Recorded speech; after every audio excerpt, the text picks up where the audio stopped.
Olá, meus amados. O propósito desse canal é meditar um pouco a respeito dos textos da Bíblia, visto que hoje em dia estamos vivendo em épocas em que as pessoas estão colocando mais os seus pensamentos na palavra de Deus do que o próprio pensamento de Deus. Então vamos tentar observar no máximo os detalhes da Bíblia, e o texto que eu quero deixar para meus amados hoje é Eclesiastes capítulo 1, versículos de 1 a 18. Vamos fazer uma breve leitura rápida e começar a examinar esses textos para que nós possamos ver a luz das Escrituras.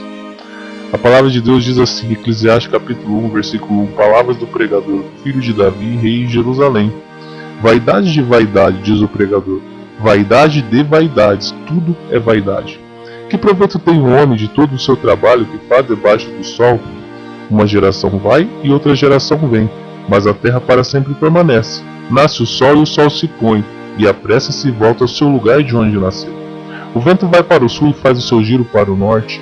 Continuamente vai girando o vento e volta fazendo seus circuitos. Todos os rios vão para o mar, e contudo o mar não se enche. O lugar para onde os rios vão, para ali tornam eles a correr. Todas as coisas são trabalhosas. O homem não pode exprimir. Os olhos não se fartam de ver, nem os ouvidos se enchem de ouvir. O que foi, isso é o que há de ser. E o que se fez, isso se fará, de modo que nada há de novo debaixo do sol. Há alguma coisa que se possa dizer, ver, isto é novo? Já foram nos séculos passados que foram antes de nós. Já não há lembrança das coisas que precederam e das coisas que hão de ser, também delas não haverá lembranças entre os que hão de vir depois. Eu, o pregador, fui rei sobre Israel em Jerusalém, e apliquei o meu coração a esquadrinhar e a informar-me com sabedoria de tudo quanto sucede debaixo do céu. Essa enfadonha ocupação deu Deus aos filhos dos homens, para nela os exercitar. Atentei para todas as obras que se faz debaixo do sol, e eis que tudo era vaidade e aflição de espírito. Aquilo que é torto não se pode endireitar, aquilo que falta não se pode calcular. Versículo 16. Falei eu com o meu coração, dizendo, eis que eu me engrandeci e sobrepujei em sabedoria a todos que houve antes de mim em Jerusalém, e o meu coração contemplou abundantemente a sabedoria e o conhecimento, e apliquei o meu coração a conhecer os desvários e as loucuras, e vim saber que também isso era aflição de espírito, porque na muita sabedoria há muita enfado, e o que aumenta em conhecimento aumenta em dor. Oremos. Senhor, obrigado pela sua palavra, obrigado que possamos ser iluminados, Pai. Ainda nos dias de hoje, o Senhor nos consola, o Senhor nos ensina, o Senhor nos alerta a respeito do mundo e das coisas más da vida que traz consequências, Pai. Use a sua palavra, Pai, neste momento, para que ela possa nos trazer, Pai, sabedoria, e para que nós possamos adquirir vontade, Senhor, de estudar ela com mais carinho, Pai, com mais atenção e com menos preguiça, Pai. Nós sabemos que o nosso corpo é preguiçoso e que nós temos esse hábito, Pai, de deixar tudo para depois. Mas o Senhor é Deus e o Senhor é misericordioso. Então eu te peço no nome do seu Filho amado, Senhor Jesus Cristo. Amém. Palavras do pregador, filho de Davi, rei em Jerusalém. Versículo 1 de Eclesiastes. Salomão se declara pregador, e ele era filho do rei Davi e foi rei em Jerusalém. Observando esses detalhes, podemos ver a importância que ele enfatizou não só por ser filho do rei Davi, que foi um homem segundo o coração de Deus, e também um homem muito usado por Deus. Salomão também foi um rei como seu pai, e essa cidade era Jerusalém. Não uma cidade como outra qualquer, mas a cidade onde Deus usou e usará para mostrar o seu poder e cumprir a sua palavra. Jerusalém ainda será forte no futuro. Ali é onde todas as nações estão direcionando os seus olhares. Jerusalém só não foi destruída pelo poder das trevas, porque Deus está protegendo ela. Zacarias 8:3, a palavra de Deus diz assim: assim diz o Senhor, voltarei para Sião e habitarei no meio de Jerusalém, e Jerusalém chamar-se-á a cidade da verdade, e o monte do Senhor dos exércitos, no monte santo. Amém. Versículo 2, ele fala assim de Eclesiastes, vaidade de vaidade, diz o pregador. Ele já está se declarando, mostrando para nós que tudo que ele viveu e a sabedoria que ele adquiriu é vaidade. Por isso ele fala, vaidade de vaidade, diz o pregador, vaidade de vaidade. Ele faz uma afirmação, tudo é vaidade. Salomão já começa o seu discurso concluindo de uma vez que tudo que o homem vive sem Deus é vaidade. Salmo 62:9, o salmista fala: certamente que os homens de classe baixa são vaidade, e os homens de ordem elevada são mentira, pesados em balanças, eles juntos são mais leves do que a vaidade. Será que vale a pena viver sem saber por que foi criado? Vale a pena viver nesse mundo sem ordenação de Deus? Trabalha tanto e um dia vai se satisfazer com tudo que adquiriu? O salmista, no Salmo 78, versículo 33, ele fala: por isso consumiu seus dias na vaidade e os seus anos na angústia. Tanto cristãos carnais que não agradam a Deus, e tantas religiões tentando agradar a Deus fazendo caridade. Eclesiastes 8, versículo 14, ele diz, o pregador: ainda há outra vaidade que se faz sobre a terra, que há justo a quem sucede segundo as obras dos ímpios, e há ímpios a quem sucede segundo as obras do justo. Digo que também isto é vaidade. A caridade é a obra principal que Deus estabeleceu? Faça essa pergunta.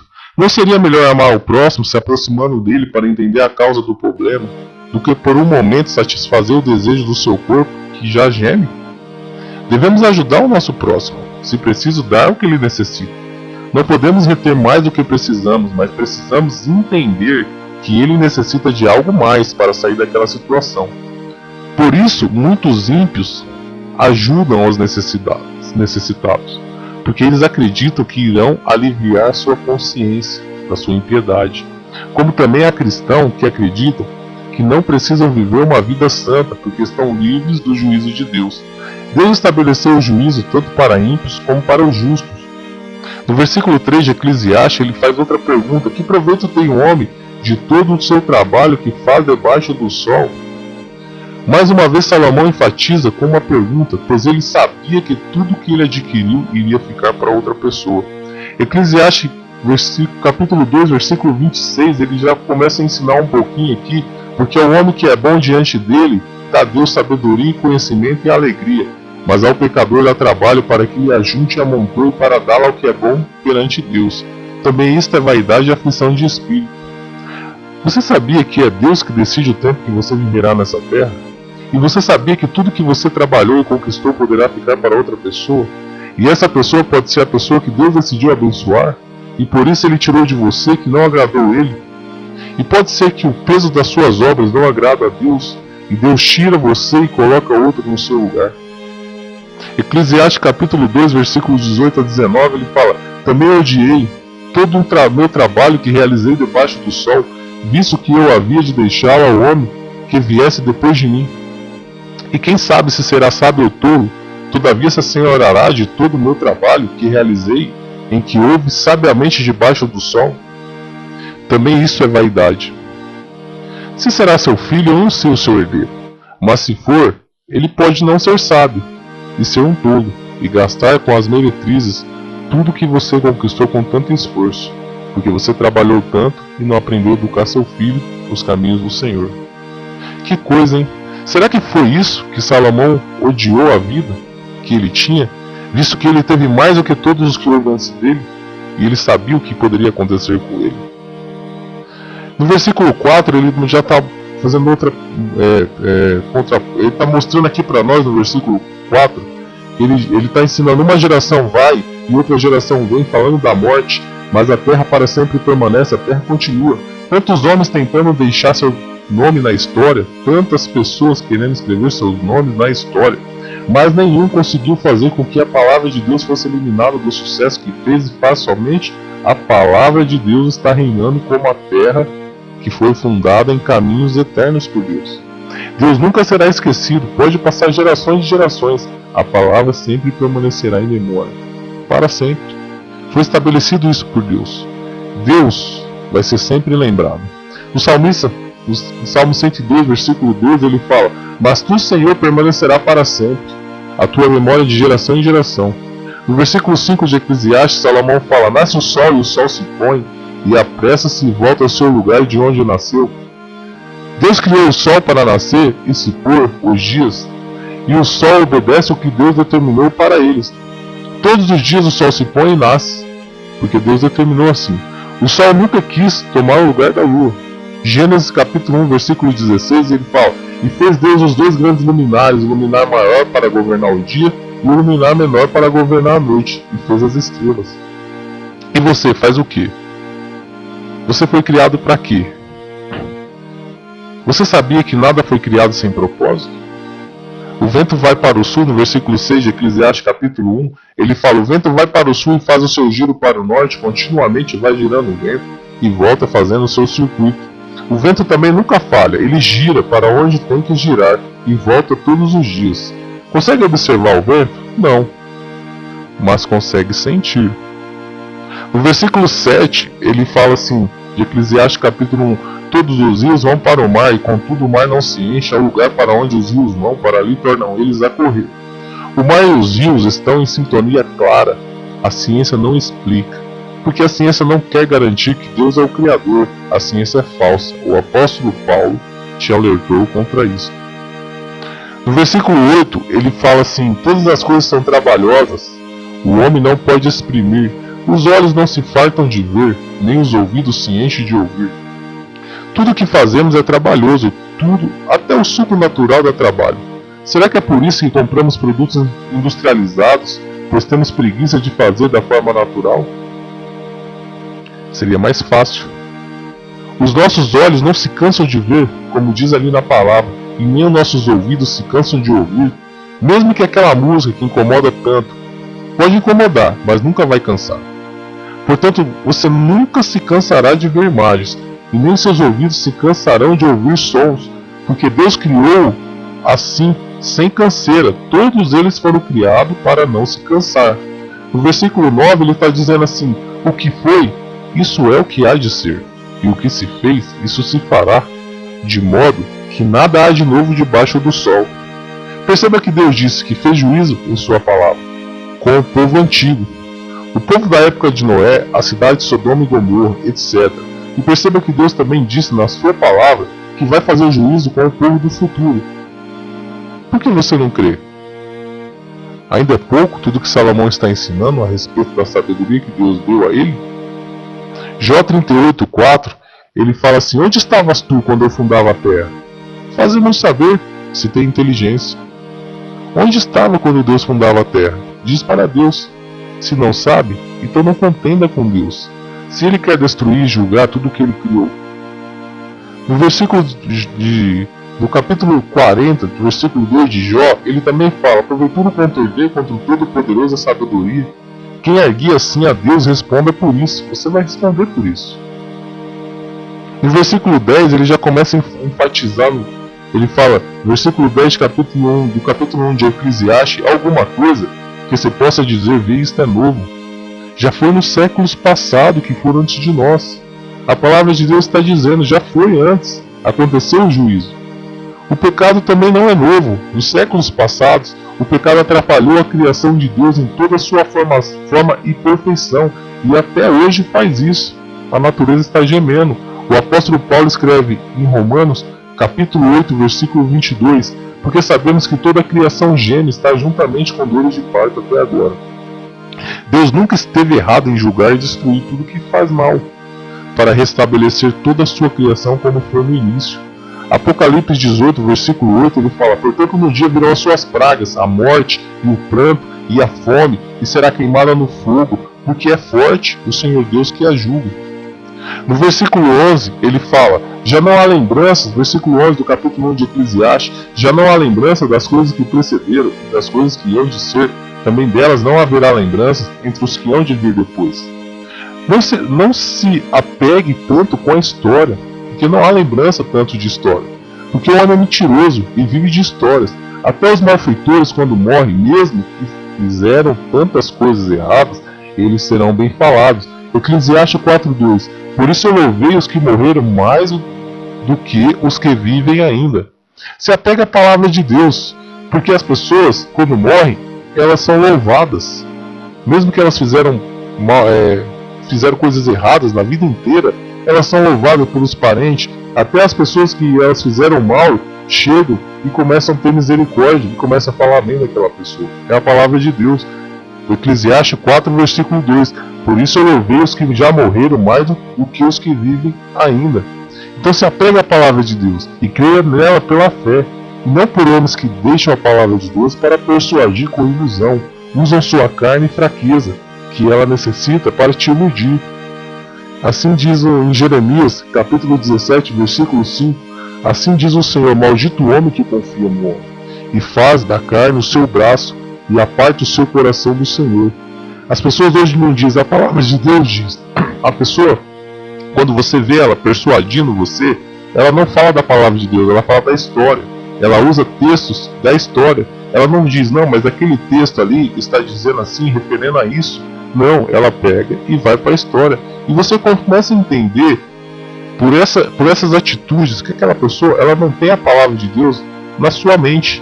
Ela está usando a palavra do homem, que é a história. Não é errado você usar a história, mas você tem que usar a Bíblia e depois a história. Não a história primeiro e depois a Bíblia. A Bíblia vai conduzir a história correta. Então se apega aos detalhes da palavra de Deus, não ao que as pessoas estão dizendo. Porque maldito é o homem que confia no homem. É o que a palavra de Deus está dizendo. E se você confia no que o homem escreveu, você está confiando no homem que você não conhece. No homem que você nem sabe o que ele foi. Agora a palavra de Deus é viva e a palavra de Deus foi inspirada pelo Espírito Santo. Então ela é perfeita. No versículo 2 de Eclesiastes, versículo 12 de Eclesiastes, capítulo 1, ele fala: eu, o pregador, fui rei sobre Israel em Jerusalém. Salomão mais uma vez está ensinando que ele foi rei da nação que Deus escolheu e da cidade que Deus escolheu. Por isso tudo o que ele falou tem veracidade e poder. Por isso observe mais ainda em detalhes. Pois é melhor você ouvir Salomão, que foi rei de Israel, do que ouvir um outro rei qualquer. No versículo 13 ele fala assim: e apliquei o meu coração a esquadrinhar e formar-me com sabedoria de tudo quanto sucede debaixo do céu, e essa enfadonha ocupação deu Deus aos filhos dos homens, para nela os exercitar. Tudo o que você precisa saber para a sua vida está nos livros que Salomão escreveu, Provérbios, Eclesiastes. Deus deu todo o conhecimento para ele, e Deus inspirou ele a escrever tudo o que você precisa saber. Gaste tempo, se humilhe, peça para Deus te mostrar. Provérbios 4:7. A sabedoria é a coisa principal. Adquire, pois, a sabedoria, emprega tudo o que possuis na aquisição do entendimento e invista nela, porque ela te salvará, ela te livrará.